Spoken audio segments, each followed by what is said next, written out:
And how's it going? Tell people about you just in case they don't know. BenjaminCGeorge.com is where you can find me. Host of the No Absolutes podcast, writer of some books, and just happy to be at another Sunday. Yeah, absolutely, man. We're stoked to have you. Jason, how's it going, my friend? It's going great. Yeah, Jason with experienceintegration.com. Been doing our thing. We've been talking masculinity on the podcast with my partners called Telling Secrets, and getting ready to launch another one. Got my first two guests booked, so feeling pretty stoked about that. So some pretty cool stuff coming down the pipeline on that front. Yeah, man, I'm excited to check it out. Paul, how are things in Maui? Good. I'm towing a tiny house, but good. Nice.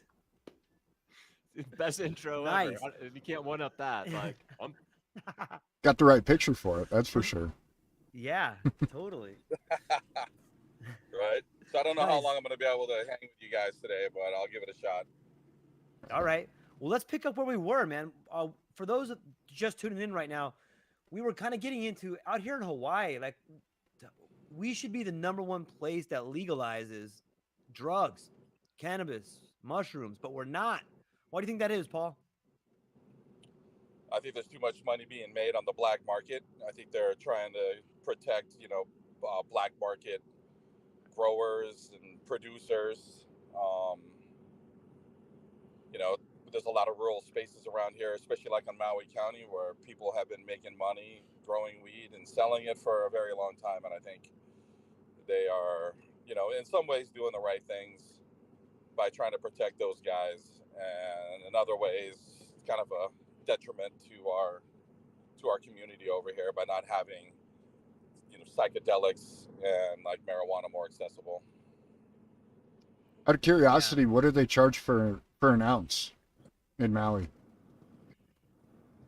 Of what? of cannabis? Like at a well, there's only two dispensaries here, Mm-hmm. and I want to say it's like 300. Wow. But yeah, it's like an 100 black market, 150 depends on who you get it from. Interesting. That's, I mean, I see routinely in Colorado, especially up in Denver, people will be selling ounces for 60, $70 sometimes. Yeah, yeah. Well, I mean, from what I understand, the floodgates have been opened in Colorado. Like Pretty well. people are just you know growing. Yeah, but it's all so it's happening in Colorado. I've heard it's happening in California. I know it's definitely happening down in like New Mexico because I know a couple growers in those places.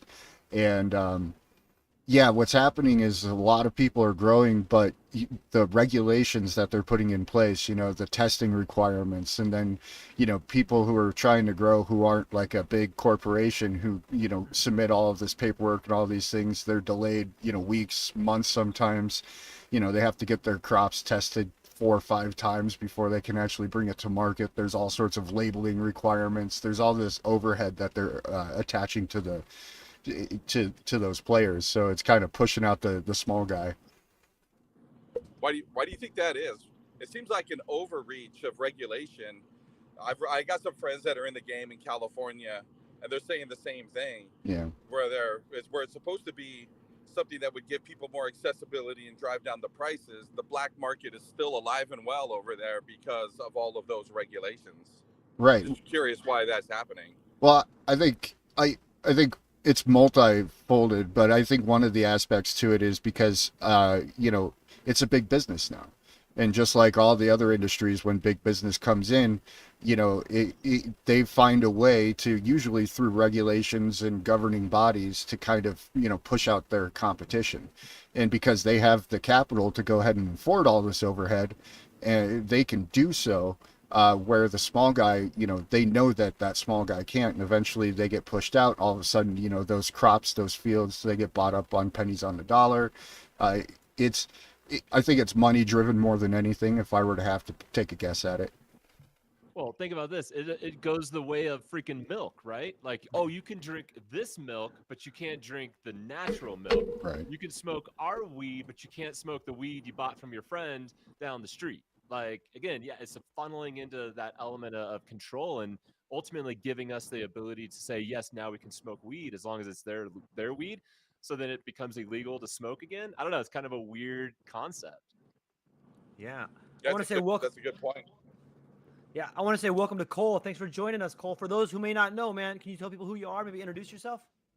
Yeah, hey everybody. Sorry I'm late. I didn't see the link. Yeah, Cole Butler, living here in Fort Collins, Colorado. Do a few things. Work as a dosing session monitor and study coordinator on an LSD for anxiety clinical trial.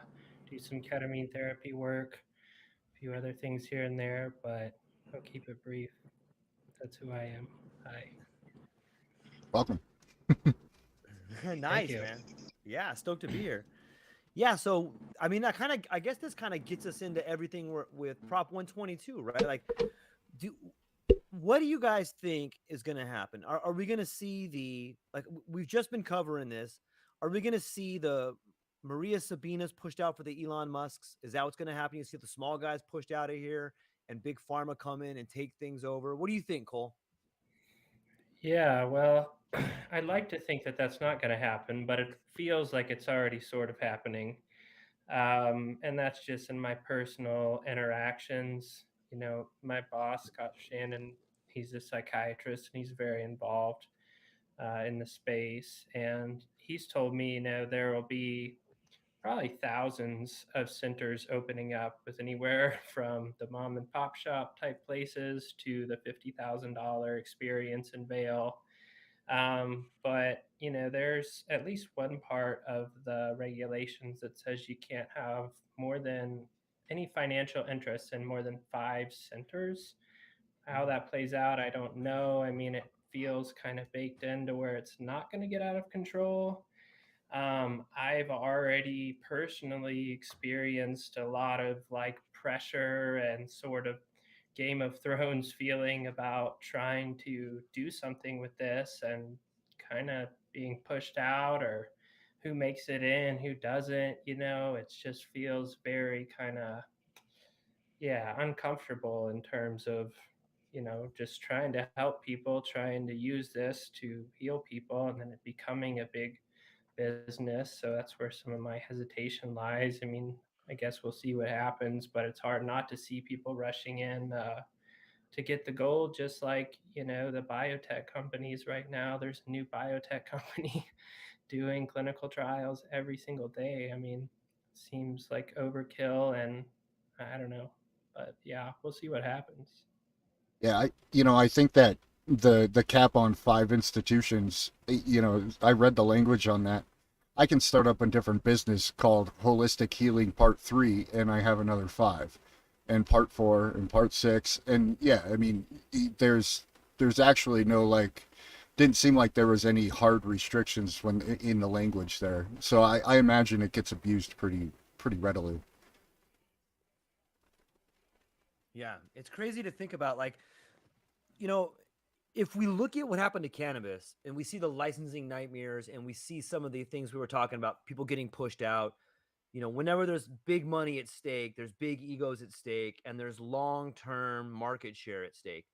Ben, what do you see as the next shoe to drop? I mean, is it going to be like just regulation? Is it going to be licensing that comes in is pushing people out, or do you see that? Is it possible that maybe there's some sort of, silver lining for the small guy? I think there's silver lining for the small guy just in the sense that now at an individual level, you have the ability to grow your own mushrooms. I think that's probably the greatest silver lining one could hope from this. I've already seen where there's multiple patents filed for, they take psilocybin or psilocin or something like that, and they add a methyl group, or they're adding some hydrogen in there, and then, all of a sudden it's this new patentable product, and they're already running trials with those chemical constituents. So I think there'll be some lag time, but ultimately I could definitely see this going the route of, hey, yeah, you guys can have your mushrooms over here, but this is actually, you know, we've done clinical trials with all of, you know, this patented product that we have, and then I can see regulation flowing from that because they can claim, you know, greater efficacy, they can claim greater safety because, you know, they have these, you know, the paper trail to back it up. Hmm. Yeah, it's interesting to think about. I wonder. So let me ask you this, Cole. You do a lot in the field right there, and this question's for everybody. But I wanted to start with Cole. Like, if they're able to patent a certain analog, does that mean that just that analog is patented, or does it affect the other types of analogs that are out there? I think it just pertains to that one, but the concern or the question, I guess, is with intellectual property. So, Mm, there's not very much I can say about MindMed, but it's out there on clinicaltrials.gov. What they're using is LSD D-tartrate, which is basically just a salt form Hmm. of LSD, right? It's the exact same chemical agent, just delivered in a different form. But then, they file those patents, they have exclusive intellectual property rights. So it becomes a whole thing of, they get to sell it, they get to manufacture it, and then it doesn't open the door for freebase LSD to be under the same sort of access, or it doesn't go through the whole FDA process. Just the D-tartrate salt went through the whole FDA process. So I imagine it's a similar sort of thing going on with those. And I know with the MDMA trials, MAPS has not exactly a patent. I'm not exactly sure what it is, but nobody else can do research on MDMA for a certain amount of time. But you see these other companies doing the same thing. They modify it slightly. There's R slash MDMA, not Reddit r slash MDMA, but R dash MDMA. So yeah, I don't know. I think that's the idea, is to push their drug through the FDA process. And it's like, if you want LSD, well, we manufacture it, we sell it, but you can't just buy the freebase version. Right. Yeah, and you know, thanks to people like the likes of Disney, those patents last, you know, 75 years now. Mhm. yeah. What, Jason? Like, what are these questions for everybody? Like, what role does the individual play? Like, it seems to me like there's going to be people out there that don't want the Aspen experience with the Taj Mahal and like the red carpet, and like there's gonna be people that want that and that will pay for that. But what about the teacher next door who's just got divorced or is going through some psychological problems that might some of these laws be up to us, like people like us choosing where we want to go to get Mm. treatment? Yeah, I mean, I think in a lot of ways, one of the beautiful parts about it is the power of the people being able to go figure this out and being able to grow and being able to do that, and through that being able to provide maybe certain experiences to people that aren't connected to the business side of things, and spending lots of money, and just trusting that, again, at the end of the day, this medicine, for the people that are looking for that healing, they're going to find it, and they'll kind of, again, I really do trust that thing at the end of the day. I think one of the more kind of, again, dark sides of this whole thing is going to be how much they're going to be able to manipulate the experiences so that you don't have to go through the hard stuff, right? Because of the fear, they're going to create fear around like a bad trip or a negative experience or purging or all these different things. And they're going to try to make the experiences as high as they can be without dealing with sometimes the difficult stuff, which we know sometimes is where the work needs to be done. That's the healing nature of the medicine. So it'll be interesting to see if they're able to remove some of those healing elements of the medicine, and then be able, because again, how they do anything is how they do everything, right? So it's just kind of like, we don't have to look that far, and without it being conspiracy, like, this is literally the pattern, and we know this pattern will apply. So again, for what people are looking for, I think they're going to be able to go find it. If people are really wanting healing, they're going to go to the underground mom and pop shop that's like the weird hippies, that society is like, oh, they do the weird natural mushrooms, right? Like, we want to do organic mushrooms over here, and none of the pain, right? Like, we have all the fun without the hurt. So I don't know. There's gonna like anything. They're gonna demonize the spirituality, the things that they can't control, and they're gonna find the ways to have some control around that, and then be able to say you're gonna receive the same benefits. Well, I think it's interesting too because um, you know, big pharma is kind of based on treatment, right? They're not really in the business of cures. And, I think we all have experience in this, is that this actually is a pretty profound cure at certain levels for certain people at the right times, which is really shitty for repeat business. So, to your point, Jason, I think they will start to extract pieces of the experience out to where it becomes more of a treatment based thing than actually, the search for a cure, for, true medicine. Hmm. Just a hunch. So One of the yeah. one of the things I, was thinking about, I went on a hike here in Colorado and I bought my national parks pass to Rocky Mountain National Park. And if you go to Rocky Mountain, it's just like a Disney World, it just feels that way. It feels very commercialized. And I thought, well, I spent $70 on this pass. I've only been once in the past year. Let me go out there. So I start driving towards Estes Park and I pull up on my GPS and I see a 13-minute delay at the entrance. And I'm like, oh my God, it's another one of those days. It's Saturday. I'm going to sit here for 15 minutes with a line, like 8 lanes wide of cars waiting to get in to do, these trails where I'm just on top of people the whole time. And I said, you know what? No, I pulled up my app and I found Mount Olympus. And I turned around and I literally parked on the side of the road and I just started trekking up the side of this mountain. And I was like, I mean, it was hard. It was difficult. If I didn't have my GPS, I would have got lost. And anyway, don't want to harp on it too much, but moral of the story, most people want the thing that's already built for them. They want the easy, everybody's going kind of Rocky Mountain National Park, Colorado mushroom experience. Yeah. And then there's a specialty, small kind of, let's do it organically. Let's do this the way it's meant to be done. Let's incorporate some ceremony, not turn it into this big whitewashed corporate process. But, I think ultimately people that don't know are going to want to go for what's safe and what's popular. But I think there's a lot of beauty in this sort of small organic type experience. And that part excites me. It's the corporate trying to shut out the small mom and pop shops because they think they're a threat. That scares me. Yeah, I had an idea. Like I was thinking about, psilocybin as a Trojan horse. Like it seems to me that regardless where you had an experience, if you have a really profound experience, even if you find yourself as like a corporate type, might a profound experience start getting you to ask the question, like, what the hell am I doing? Like, I'm just trying to profit off this. It seems to me, at least for me, when I take psilocybin, I begin thinking to myself, like, okay, the taking advantage of people is wrong. Doing this for this reason is wrong.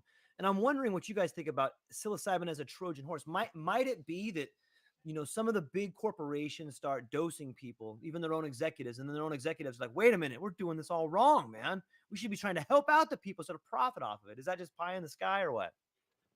I think there'll be cases where it certainly happens. I mean, I've encountered people on my travels who, they fit that bill, and then all of a sudden they do wake up one day and they're like, oh, what the hell am I doing? At the same time, I think the vast majority is going to fall to the safety, like Cole was saying, and it's going to be a mechanism of marketing. All these big pharma companies are going to have the money to put out the marketing. They're going to be able to pay for the FDA trials. They're going to be able to do all these things where now they'll be able to go out into the marketplace and make all of these safety claims and efficacy claims. And then, that's where the majority of people are going to go. We're already hardwired for consumerism. And I think that's going to be kind of the thing. I don't know that you're going to get the Trojan horse effect where all of a sudden, the system's going to come crashing down because this got let in. But I do see it happening in small scale. But I don't think you're going to have like, the board of Pfizer all of a sudden realize they're a whole bunch of, deplorable people overnight. Well, and I think too, like, it's interesting, and it's something that's always, I think, been a bit debated, at least from what I've seen of the movement in the last 70 years or so, that how much impact does set and setting really have on the intent and what experience you want to have. And Michael Pollan even addresses this in his book, in How to Change Your Mind, of like being I think he called himself a materialist and not one that really believed in spiritual things. That is there this kind of like preconception set and setting that when you have these medicine experiences, you're going to experience some sort of spiritual thing. And, is that, are we almost conditioned to associate these two things, right? And it's interesting because he has his experience and he's like, well, I did experience something. I don't know what it was, but he begins to change his mind. But it'll be interesting to see how much influence and conditioning they can do on someone before they go into that experience, and how they can kind of manipulate that. I don't know. Like that's one part that feels like it's a vulnerability of the medicine, is that it can be manipulative or manipulated. I don't know, or can it? What do you guys think? Like, is that can the medicine be manipulated?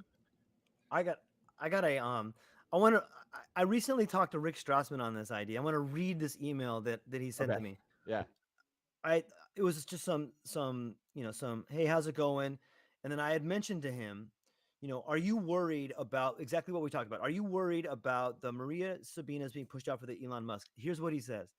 What scares me more than the possibility of pushing out Maria Sabina for Elon Musk is pushing her out for PK Dick. Have you read his book, The Three Stigmata of Palmer Eldritch? If so, it provides an interesting and terrifying perspective on the psychedelic boom. For those that haven't read that book, dude, it's just about the corporate takeover of the mind. Like people are all dosed up, and all you do is see like this corporate world. And when like I didn't even think about that, but that is incredibly terrifying. And especially when you start looking at what Jason just said right there about what kind of propaganda goes into the treatment center. How would they, in fact, it's not that they would separate the spirituality from the drugs, they would replace the spirituality with the company. The company would take the place of the spiritual nature. That would become the God head there. And if you just pan back, like you can see it. Like, people talk about the holy man syndrome, and all of us have probably felt it at some point in time. Like we've become evangelists for mushrooms. We're like, at some point in times, like I felt like, oh my God, I got all the answers, even though I don't. But like, it's easy to slip into that idea right there. Imagine on a high corporate level at like a church-like setting, because that's what these places will be. They won't be churches, but the corporate structure will be a church-like setting where you go to almost worship to have your experience. It's replacing the very foundation of spirituality with consumerism and this drug. So I could see this weird twisting happen there. Like, what do you guys think about that? Well, I mean, I've already observed the I don't know, the church of corporatism being rolled out in full force, just through my startup ventures. I won't name names or anything, but it was very much all of a sudden we're sitting there and I was like, wow, this is like a evangelical church service. People are putting their hands up, people are expressing all these things, but it's very corporate centric. All about, getting, they were essentially replacing that void of spiritualism with, some sort of corporate version of it to try to, create better workers and foster better businesses and create better investments. And so that's already in full force. So when you add the ability of a psychoactive substance on top of all of that, I think you can have a recipe where, people are going to end up in some pretty existential, interesting places. And I have a feeling there'll be a lot of existential crises. Now, I don't think that those will be in the sense that, oh, they're going to wake up and realize that everything they're doing is bad. I think it's because it's not. I think we're a little bit further along in those paths, right? We've been banging on these walls for years and years and years. I think we often forget what it's like to just start on the path. And then if you were to imagine just starting on the path and then having this massive corporate entity basically controlling every single aspect of that, telling you what to say, when to say it, where to go, when to show up, how to take this, what to do, what not to do, all of these things, all of a sudden, exactly like you said, it replaces the Godhead. It fills that spiritual void, but not with something of substance, but of consumerism, of let's we do this for X, Y, and Z, not for healing, not for the benefit of society, not for anything like that. It takes a different angle, I think. I think it reminds me of our conversation last week when we were talking about I think it was in 1984, and the concept of new speak, right? And I was thinking a lot about this over this last week, and thinking first on how we've shifted our culture into that of what they're calling a second orality culture, right? So like before we had this literature and the book of the printing press, we lived in an oral culture. Especially when you go back, you can see oral tradition. And there is this almost shift of what's happened over the last 25, 30 years of where we've shifted from really gaining the majority of our knowledge through the written word and actually through listening to it by podcasting, videos, like everything. Like we really now are functioning more like an oral society than we are one that is driven by the written word. And so how we communicate, there's been these shifts. And so when you think about the idea of new speak, what is the best way that you can begin to like really infuse a culture is by the language that you use, what you can and cannot say. And it almost is like this shift into a second orality became easier to control some elements of, and again, we can see the control and the printing and whatnot. But as I was thinking about that, just how we're so dependent now on listening to people and listening to our even using our voice, right? And in the car, like we can speak things and they happen. We don't have to write stuff down anymore. These vocal assistants that are coming into our lives. And so this new speak's coming in, and so you start watching like how is this happening within the psychedelic movement. And it's interesting because so much of the language is PTSD, depression, anxiety, mental health. Mm-hmm. That's how they're talking about the healing of this stuff. And right now we're like at a grassroots enough method that we all are like, yes, we seen the impact of that. But you don't have to get too much out of the grassroots where all of a sudden those things start to mean other stuff. And what does it mean to be depressed? Or what does it mean to have anxiety? Or what does it mean to have PTSD? And they're going to be able to manipulate that, I think, in some ways that they're going to be new speak that we're going to watch develop right before our eyes. I agree with that a lot. And just kind of an example of that, when it first began, look how many people gave their children Ritalin, Adderall, all of these things, just drugging up kids. And it was all on the word of a doctor or a psychologist or something like that. And you're not allowed to question the authority structure, but if everybody else is doing it, we might as, it must be good for my kid. They give it to 20 other kids in the school. And so I think, we've already started to see these cycles, these patterns kind of play out in society. And I think a lot of what we'll see, especially from the corporate side of things, is exactly that. Well, I think the way to address, the broad corporate takeover, I mean, we're not going to be able to drug all these executives and change their minds, unfortunately. But as much as I like that, I mean, I think it just has to start with the individual, and we have to be each our own proponents of how the healing is supposed to look like, and just bring awareness to what that corporate structure looks like. And we're doing it now by talking about it and sort of bringing to light what it looks like for big money, big corporations to step into this space and take on this sort of form or figure in place of the true, spiritual nature of the medicine, and sort of start to try to just rip out the value and sell it and make a bunch of money. But yeah, I think the way to hopefully try and prevent that is just to each of us ourselves be voices for what this should look like, what it could look like, how to do it correctly, and keep talking about it.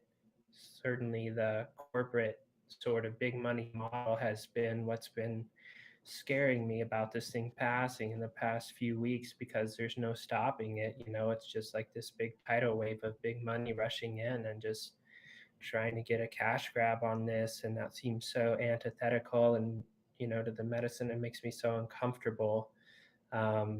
But in terms of shifts in consciousness, it's got to happen little by little. Um, and I think taking the medicine is helpful in that direction. I agree. Yeah, that's well said. Go ahead, George. I, I think that the weird hippie couples giving organic mushrooms have a different way of applying it that is more effective, and I want to share what I think that is. We talked about the corporate structure, and they seem to be based on repeat customers. They're going to want people to coming in, and you can see the pattern of PTSD. You got to come in once every 3 months for your treatment. It's going to help. And with that kind of language, like Jason was saying, begins the pattern of use. Where what I think the proper way is, and I'm curious if you guys agree with this, is that you could take it one or two times and learn how to solve that problem for yourself and then move on to the next problem. Like if you have depression, you should be able to take it once or twice, figure out what your problem is, and then solve that problem. And then the depression goes away. The depression isn't a long lasting thing. The depression is a roadblock that got stuck in your way back here. So you sit down with a practitioner, someone that knows what they're doing, you remove that roadblock, then they can move forward. They might not need it again. They might need it one time. If they wanted to do it again to solve something else, then I think that's the difference between, and I think that's going to be the difference between small groups and people that really care about the individual and solving problems versus the corporate model. There's going to be the corporate structure is probably going to have some sort of incentive structure for the doctors, an incentive structure to push more medicine, and like that to me might be enough of a downfall for the smaller people to at least get a foothold. What do you guys think? I mean, honestly, again, this is where I trust the medicine. Like, I trust that, like, it has been healing people for millennia. Right. It has popped up, it's disappeared from societies, it's reemerged, it's had this again, bigger thing. And again, I think for people that are truly looking for the healing, they're gonna break out. But that's gonna be the interesting thing is they're going to have to break out of a lot of new speak, and they're going to have to be like, oh, I'm going to go trust someone in their basement and do this versus the nice, clean, experience of what I would have at this beautiful facility. Like they're going to have to be willing to break out. And I think those that are, there's going to be a lot of us that are going to be ready to welcome them with open arms. And I just trust that's going to be the process at the end of the day, that those that are there, that want it will be able to find it. Otherwise, yeah, it's inevitable that the corporatocracy is doing this. It's not like on some levels I feel like it can stop. No, I don't think it stops. And if we look at, just the underlying structure of everything in our society is built for it to just continue to plow down the road unhindered. This is the whole reason this got passed is because there was $5 million invested in getting it passed. There was one group who took up a stance against it, and they managed to raise a grand total of $26,000, right? Yeah. And you could see where that money came from? Not off the top of my head, but I did look into it a little bit. I'd have to pull that back public up. Information? Most of it came from a group in Washington, D.C. I'd have to double check the name, but I know 3 million of it, probably the initial funding, was from the group that was behind campaigning for the initiative. And then a lot of it was donations. And I actually hopped on a call like a week before the bill was passed that said they were up to almost $9 million really? in funding. Yeah. Huh. Yeah. So anyway, not to interrupt, but. No. Chime in whenever. Yeah. So $9 million is a big number, right? We couldn't come up with $9 million if they held our family at gunpoint, probably. And so I think we're going to see, it's just like what happens in DC these days. Lobbyists from big corporate interests get a whole bunch of money. They write these bills. These bills get presented to senators who are going, or Congress people who are going to vote a certain way based upon the donations that they received from these same people. And that's just kind of the system that we have at a regulatory and legal level in this country right now. And to suspect that it would change for this, I just don't see it happening. I don't want to. Sorry, George, you can go ahead. No, please.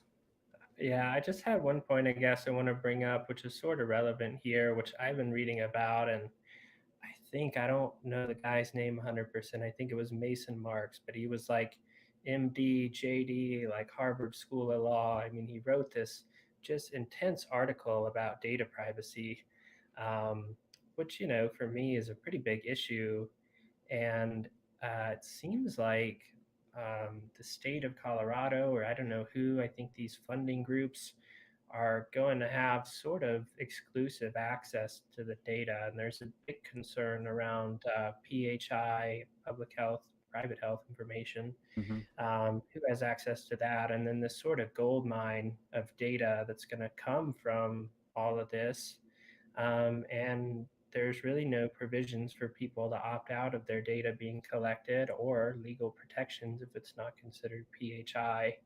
And that's really a big, big concern of mine. Moving forward, it seems like these interest groups, are not donating money to the cause, but investing money in the cause Exactly. to, Mm. you know, get access to a bunch of very, very valuable data that's very hard and very expensive to obtain if you're doing it in the clinical trials route. Hmm. And big data is a big Yeah, you can business. Mm. you control the information. You can control where everything goes, right? You can control what's happening, what's not happening. And that brings me to another part. Mm. I was reading through the and it talks about the Natural Medicine Advisory Board. When you start getting boards together, you get Hmm. 50, you got like a little gang, right? You got 15 people up there. How do you get a board seat? Well, it's probably not going to be me or you. It's probably not going to be the small guy up there. Right. Yeah, I know a little bit about this. You can make recommendations for who's going to sit on it, but one of the individuals behind passing the act, Kevin Matthews, had told my boss, or my boss told me via him, I guess, that he's probably going to be making recommendations on who sits on the board, and then Dora will decide. They're going to be like, "Who's the experts here? Who do you think we should put on this board?" um, and then they get to decide, and then they make the decisions. But you can sort of advocate for who you'd like to sit there, and you can apply to have that done. Sure, but But we'll see. what board is going to elect the shaman, the crazy bearded shaman who's up in the mountains, when they're being set up against some guy who's ran 17 clinical trials. It Yeah, becomes just an echo chamber at some level, I think. yeah, for sure. It's not in the interest of the board to put Right. crazy shamans, not crazy, but Oh, they might be. You never shamans. know. Yeah, who knows? Shamans in political seats. It's weird how sometimes the world we live in echoes literature. And when I think about that, I think about Brave New World and The Island. In both those books, they use soma, or the moksha medicine, but it seems similar to me.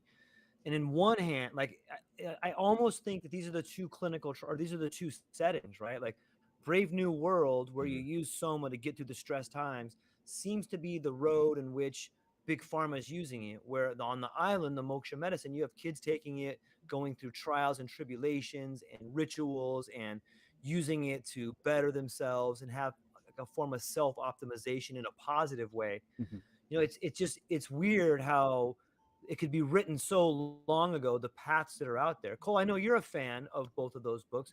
What do you Yeah. think is the what do you like how do we get more to the island Hmm. from Brave New World?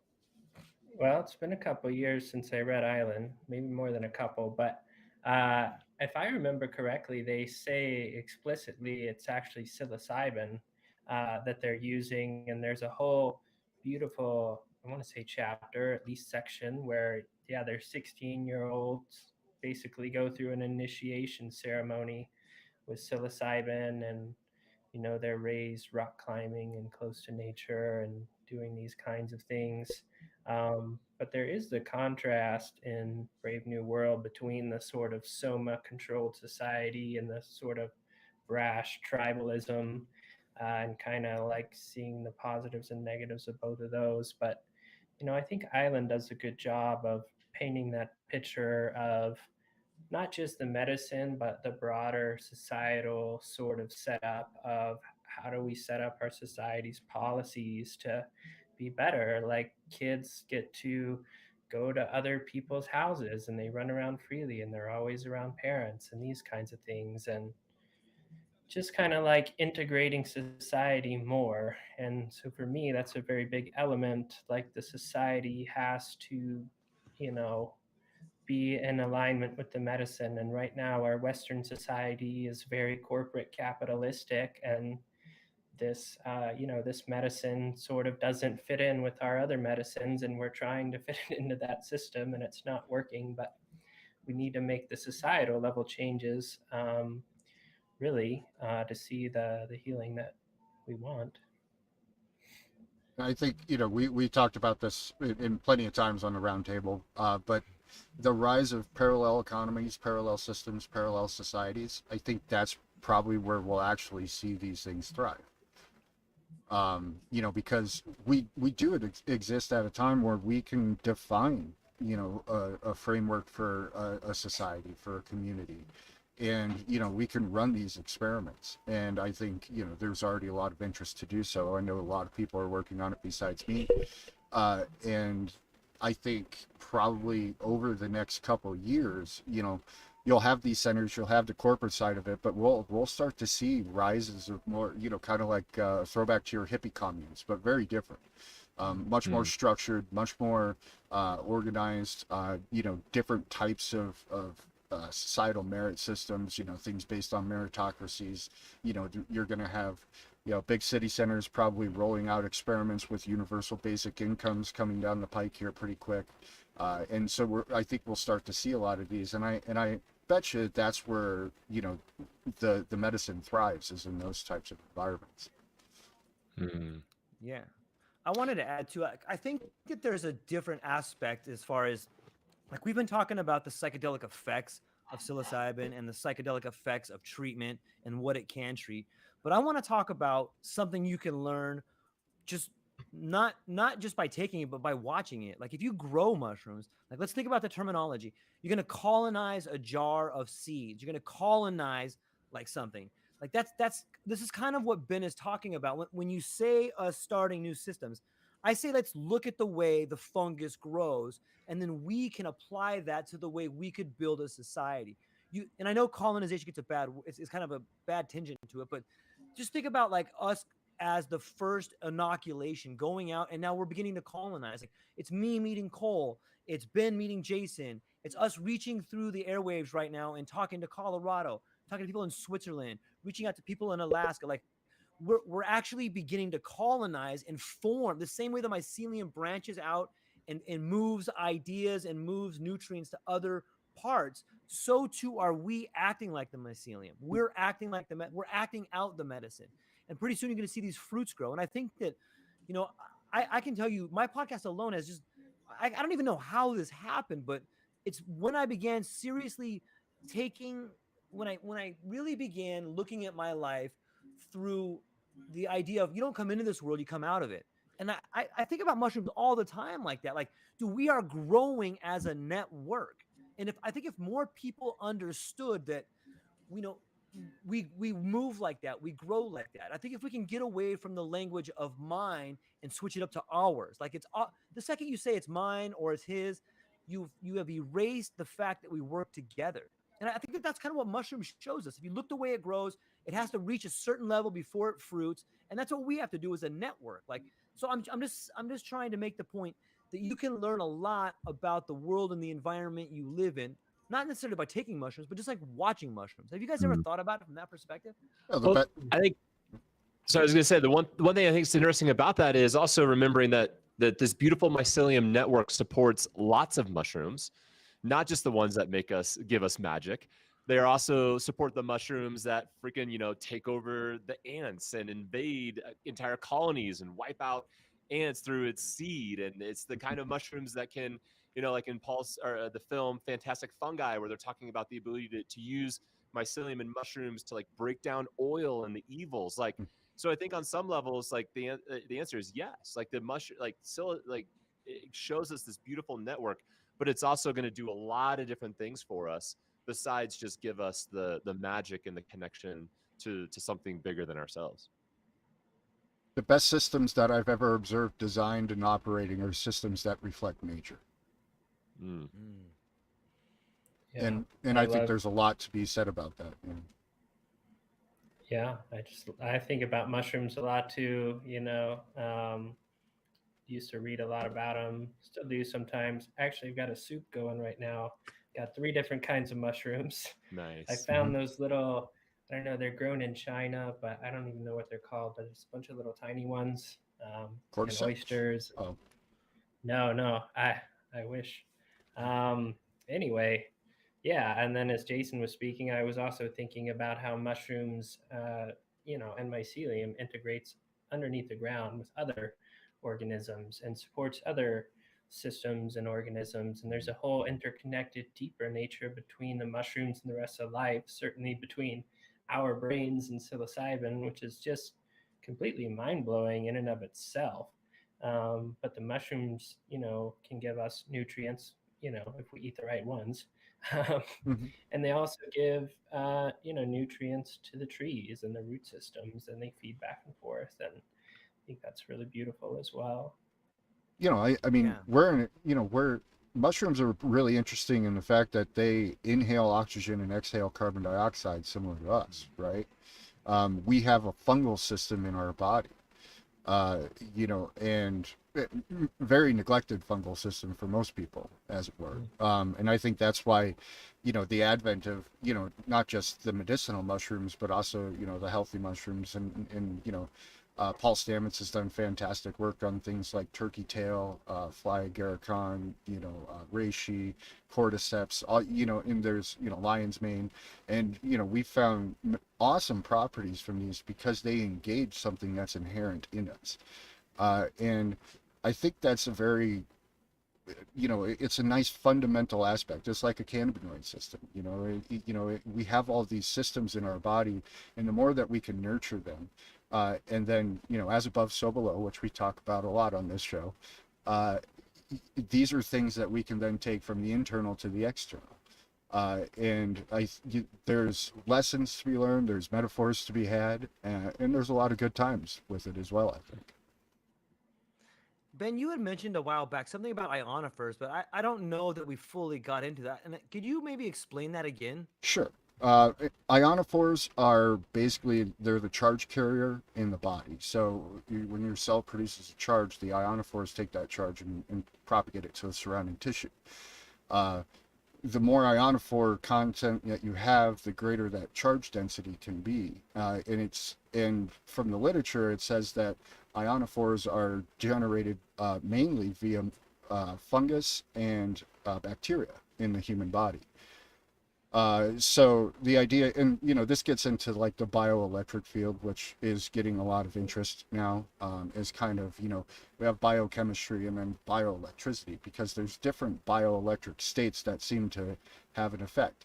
And we kind of know this from the literature, right? We used to shock people, and we still do. You hook up, people to electric shock therapy, that still happens. You're basically manipulating the bioelectric field to create some sort of physical response at either the biochemical level, the neuronal level, or just the like physical level in terms of like healing. Um, and so there's a lot of active research on this, and I think we'll see a lot more in the coming years. But to me, it seems that magic mushrooms, especially, really kind of upregulate this bioelectric activity via this ionophore channel.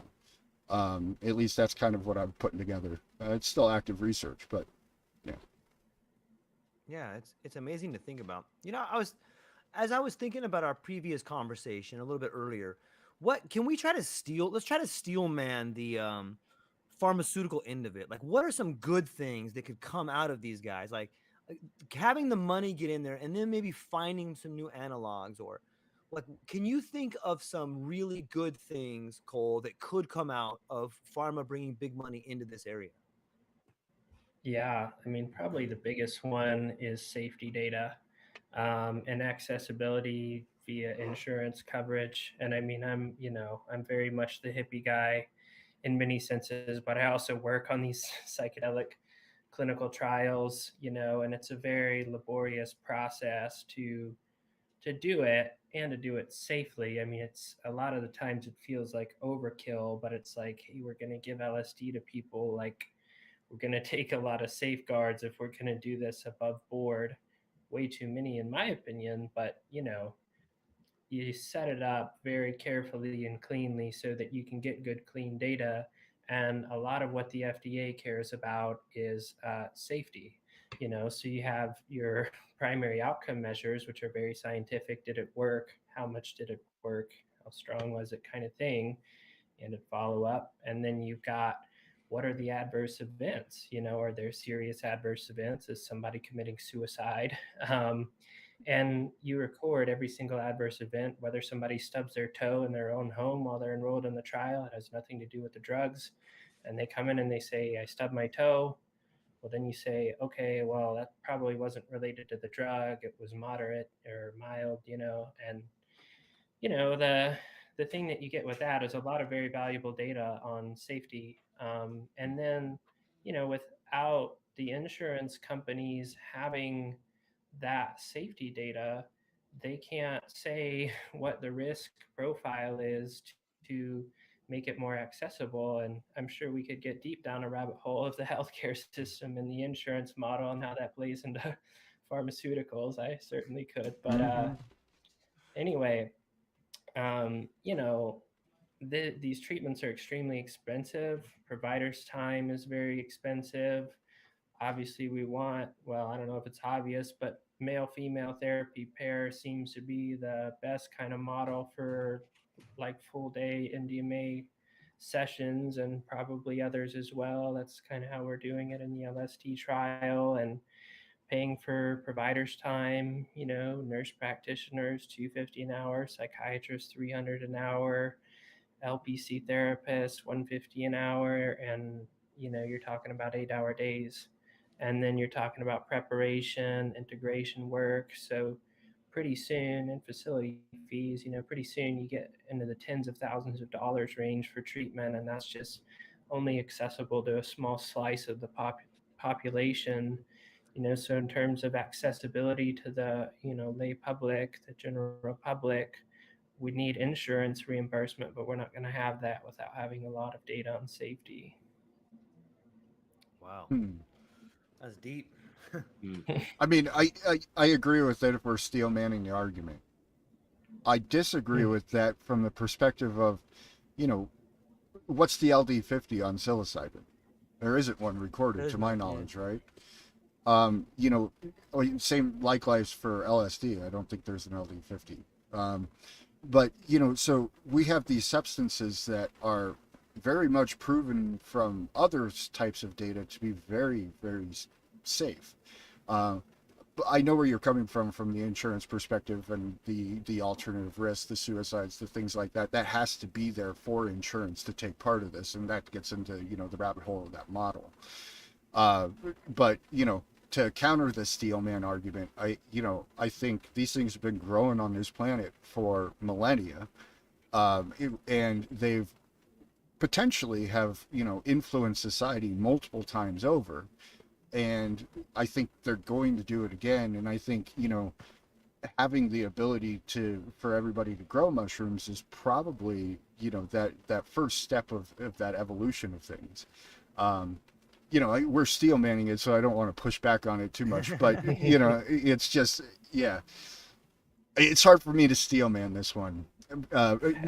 Medicine for money, medicine for profit is something that just grates me the very wrong way.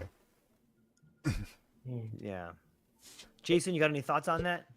I just appreciated that deep dive Cole took us on, and thinking about just the costs and how they're kind of creating this infrastructure of that it has to be done these certain ways. And it'll also be interesting to say, you know, maybe again for insurance to take this stuff, we're still years out from any of this really coming into the mainstream. I mean, still, even just looking at the path of marijuana, you know, I think it feels like this is going to move a little bit faster, possibly because marijuana's kind of been laying the groundwork over the last decade.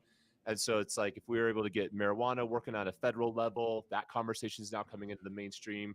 This kind of feels like it won't take maybe as long, but we're still, let's just say, a decade out from this really coming into the mainstream.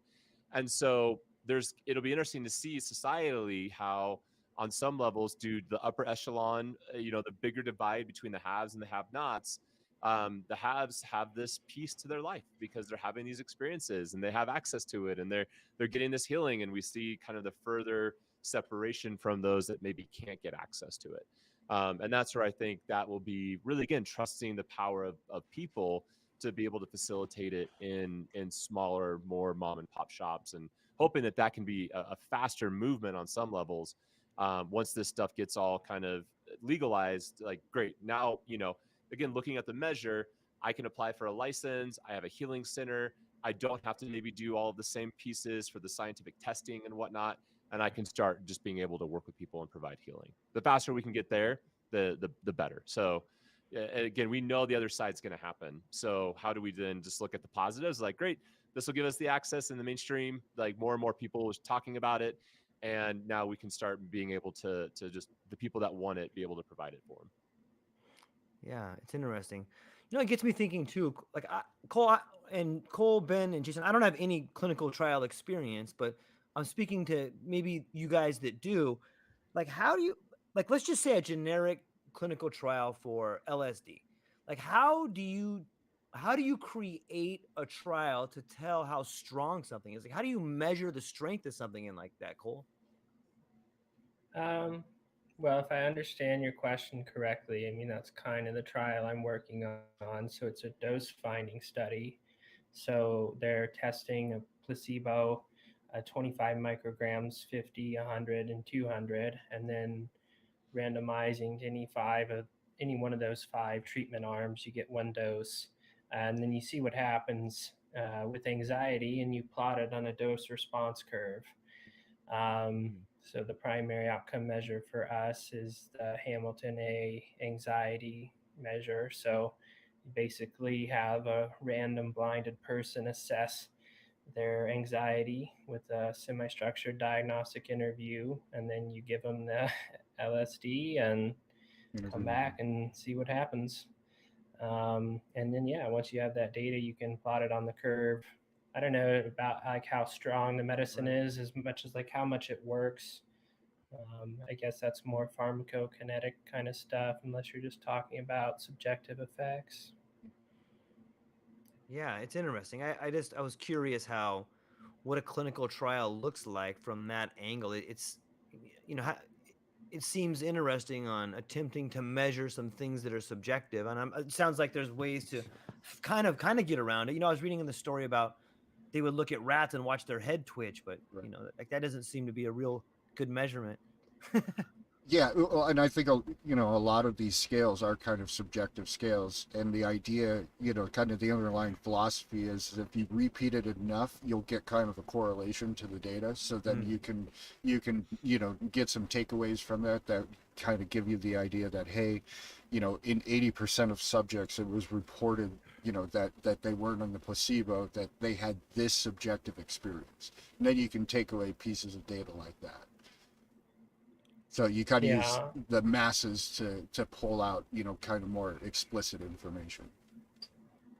And I mean, you could get deep into the whole question of whether or not subjective reporting is right. a valid way to measure. There's a lot of argument about that. Else. Yeah. But that's pretty much the basis of the field of psychology, is just like asking people questions about what they think or feel. And I mean, I guess you just kind of have to trust that, and it seems like that's a fairly reliable measure. Just to be able to say, how anxious are you feeling? What's it feel like in your chest? I don't know, things like that. And if you have a blinded person do it that has no idea who they are, you hand them a laptop, and then they're zoomed in with some PhD somewhere that's doing the assessment. It's like they shouldn't have any idea of what treatment arm they got. They care a lot about that in clinical trials, for sure, the blinding and expectancy effects and placebo response reduction. Yeah, it's interesting. Gentlemen, I've been a little bit under the weather. I'm gonna start landing the plane here, man. But before we go, I just wanted to maybe start with Ben here and give me your thoughts on what do you think is the best case scenario for Prop 122, and what do you think is the worst case scenario for 122, Ben? Well, I'm pretty sure we covered the worst case scenario. Yeah, I agree. And we'll go back into that. I think the best case scenario, we kind of touched on it too, and I think, Jason really touched on it. I think we have the opportunity now to have a grassroots movement outrun the slow, laborious, and cumbersome corporate entity structure and insurance models and all these things that have to be accounted for and upheld. So I think that's the best case scenario is we do have people on the ground. We have three of us here in Colorado. We have people on the ground who are already years and years and years into this effort. And I think that there is a window of opportunity for, and I think it will arise in kind of those parallel society, parallel community type situations. But I think this is a wonderful opportunity at the end of the day for just the actual aspect of the application of medicine and what this actually means to society at a larger whole. Yeah, that's well said. Jason, what are your final thoughts on this whole situation? Yeah, I think the positive again, when I was reading over the actual act, I wanted to read like the first part because I thought this was actually the best part of the whole thing. And it says that the voters of the state of Colorado find and declare that Colorado's current approach to mental health has failed to fulfill its promise. Coloradoans deserve more tools to address mental health issues, including approaches such as natural medicines that are grounded in treatment, recovery, health, and wellness rather than criminalization, stigma, suffering, and punishment. I mean, come on. That's like, I think that's a statement we could Nice. all agree with, right? Yeah. And that's the good news, right? And so I think, yeah, we've talked a lot of doom and gloom, and we can definitely see some of the negative. But to echo Ben's point, if we can outrun this thing and enough people begin waking up and enough people begin to start to see that the system has not been supportive to them, then we will see this as maybe the mycelium network to birth the next thing that's going to be coming. Because we know a lot of structures are about to come down on some levels. And so maybe this is the groundwork that's needed of getting the right people awake so that when the shift happens, we have the right army ready to go and fight that battle. So that to me is the best case scenario of what we can be working on in the short term, next 3 to 5 years, is just building that army of people that are awake to Gaia. Movement of the people. I Moving other like it. people. I That's what I'm like it. hoping for. Cole, Yeah. what would you say in summary to the situation? Yeah, that's a hard one to follow, I Jason. know, man. Sorry. Well done. Yeah, I don't know. I guess I don't see like it's hard to say like best case, worst case, because I feel Right. like the picture we've kind of painted is like the worst case is this big corporatization, and the best case is just kind of like access to natural healing, and there's no way that the corporatization isn't going to show up. So it's really just kind of like what happens, I guess, and like hopefully the direction it moves in. And I think all of that just rests on the accessibility piece, and the doors are open. So I mean, I guess best case scenario is the corporate doesn't squash out everybody else. um, and hopefully it opens the doors to like people with good intentions that like really want to practice this work for the right reasons, that aren't overly hyped or money crazy or just excited to catch the newest hot wave to like step in and really do the work. Because there's people like myself who have really been doing this work for a long time. And I was sitting in a group ketamine session the other day, and I was like, you know what, this is kind of boring. Sitting here, there's three people with their eye shades on, and we're sitting here for an hour.